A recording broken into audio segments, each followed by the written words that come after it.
Hello, my name is Kelly Martin. I'm traditionally and independently published author of more than 30 books, this one included.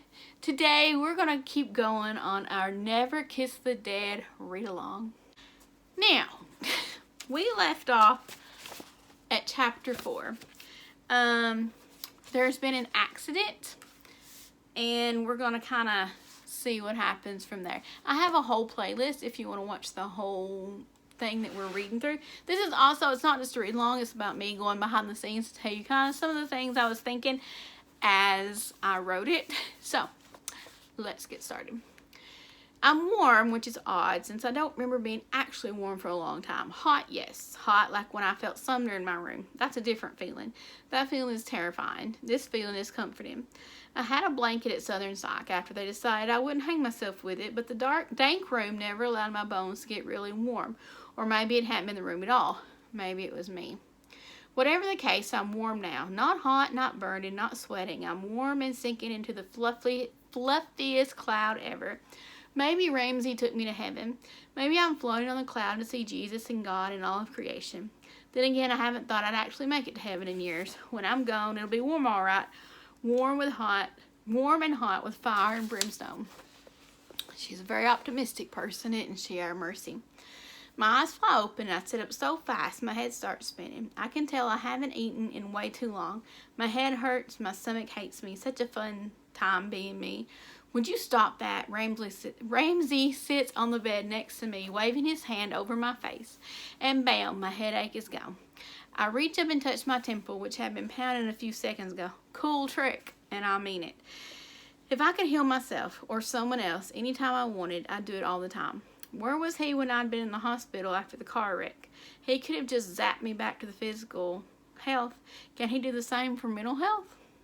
It's not a trick, and it wouldn't have to keep healing you if you stopped getting hurt. Ramsey's grumpy. He's very grumpy. Well, he had a point there.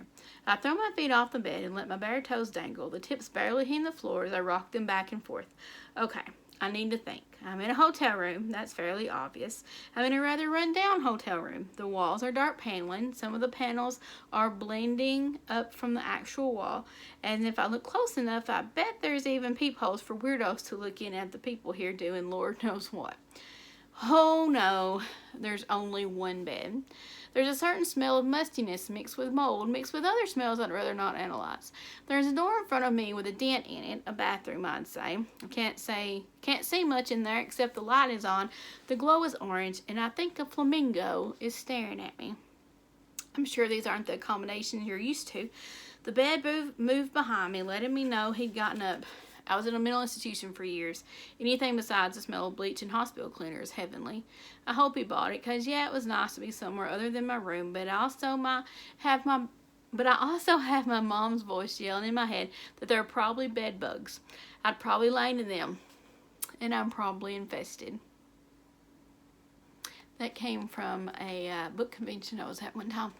I didn't have bed bugs, but some people did who were at the hotel. Fun times. Where are we? I asked to try to get my mind off the invisible critters taking over my body. I don't know, actually. It's the first hotel I saw. You hit your head, blood all over the place. It was a bit of a mess, so I brought you here, healed you, watched you sleep. Watched me sleep. I turned toward him and raised a brow. You realize how creepy that sounds, right? This was his Edward Cullen moment, watching her sleep. You realize how little I care, right? His own brow arches. I have people to save, people with no guardian angels, but I'm stuck with a girl who can't even keep her eyes open when she drives. Touche. I take it you're mad. Ramsey wiped his hand hard across his face while pacing. I'm sure this is frustrating for him. It's frustrating for me too. Look, Mercy, I get it. I do. This is all new for you. I get it. You may not think I do, but I do. But you have to understand that I can't babysit you. I have people to save, things to kill, and I have to do it. If I don't do it, there isn't anyone else. I clear my throat, wishing he'd just left me in the hospital, left me the Sumner to snack on, or whatever he wanted to do with me. What's happening to all the angels? Ramsey. I don't know why I'm calling him Ramsey. Ramsey flinches as he paces. Obviously, it's a difficult topic. I don't know. You don't know. He shakes his head. They're dying, that's all we know. We keep finding them dead in mass, and we have no idea who's doing it or what their end game is. Used to, we had enough guardian angels for every person in the world, and then enough to let everyone have a rest between when one person died and another child was born. It was beautiful and it was efficient. And now it's gone. My heart breaks for him. I can tell by his slumped shoulders and quickening posture that this is difficult for him to talk about.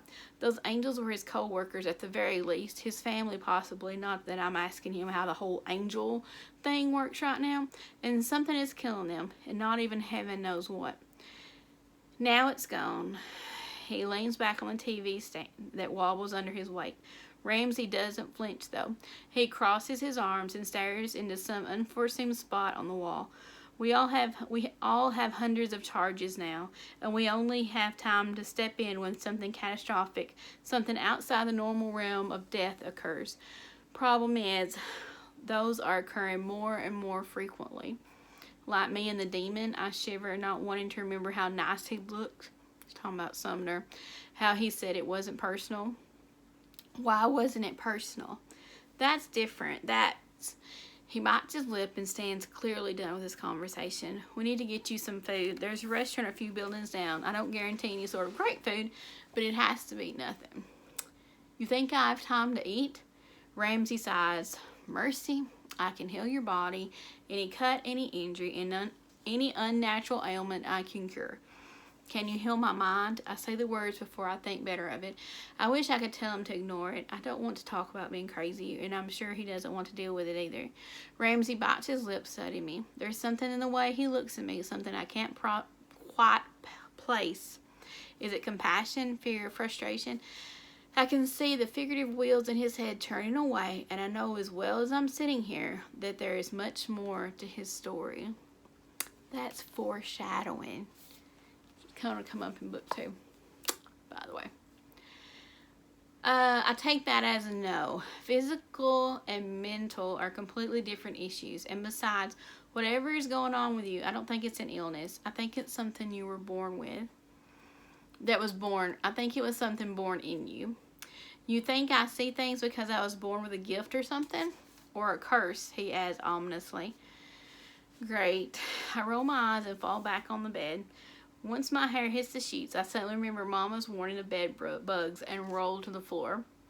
Ramsey watches with what I assume is interest. Just because your visions got worse after your parents died doesn't mean it isn't anything to do with, how did you know that? Bed bugs and peeping toms are the last thing on my mind now. How did you know they got worse after my parents died? I didn't. I assumed. Ramsey's a terrible liar. You're keeping something from me. What is it? It's nothing. He stands tall and lets his arms rest at his side. In Southern Sight, there was a nurse named Ned. Ned was in his late 50s and had been his team star basketball player during his time in high school. I know all this because he got drunk and told me one night. Anyway, I always thought Ned had wide shoulders. Ramsey's are twice as wide as Ned's. Ramsey reminds me of a puffed out peacock. So there's something. He groans and runs his hands through his hair. You can think that if you want, but I'm heading to the diner, which means you're coming to the diner. I can't cure your rumbling stomach. He heads for the door, and the sound is driving me crazy. Chapter 5. All right, so what did you think of that one? There was a lot of foreshadowing in that one. I won't tell you how much foreshadowing is in that one, but there was a lot. There is a lot, and the next scene that's coming up is actually one of my favorite scenes. It was really fun to write. It went through like a few different changes in the edits, but you get to learn something cool and very interesting plot point happens, and there is a very suspenseful, scary fight. That's all I'm gonna say. I hope you subscribe so you know when I put up that video. Probably next Friday. I think it's gonna be next Friday. I think I'm gonna do these every Friday. I think I am. We'll make a decision. We'll stick to it. Please subscribe so you know when I make new videos, upload them, especially if you love that. All of them will be in the playlist for Never Kiss the Dead. Please like this video so I will know that you like it and you're loving this story and you want to know more. Be sure to hit the notification bell so you'll definitely know when I make new videos. Sometimes sometimes the subscribe button doesn't work that great. I'm going to get off here before I totally butcher words. I'll see you in the next video. Bye.